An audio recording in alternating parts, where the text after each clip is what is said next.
Media से बात करते हुए एहसन इकबाल का कहना था कि नैब अपना काम सही अंदाज से नहीं कर रहा, ये इदारा लोगों को तंग कर रहा है, इदारों के दरमियान महाजराई नहीं चाहते, जबकि नवाज शरीफ अब भी मुस्लिम लीग के कायद हैं। एहसन इकबाल ने कहा कि आज पाकिस्तान में खेल के मैदान आबाद हो रहे हैं, कराची से लाहौर तक PSL के मैचेस खेले जा रहे हैं और नौजवानों को इस दौर में हिस्सा लेना है। दुश्मन चाहता है कि पाकिस्तान में अमन कायम ना हो।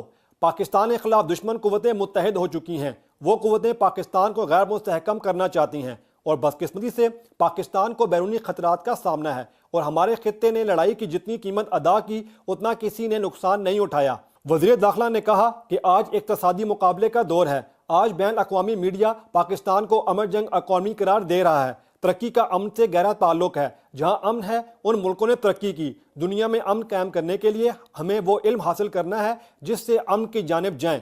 एहसन इकबाल ने कहा कि इंसान तब ही पुरअमन हो सकता है जब वो अपने झूठे मफादात की निस्बत बड़ी हकीकतों से मुत्तफिक हो और खुदा की मर्जी के मुताबिक ढल कर हम अमन की जानिब गमजन हो सकते हैं, क्योंकि हर निज़ाम का कोई ना कोई मकसद होता है।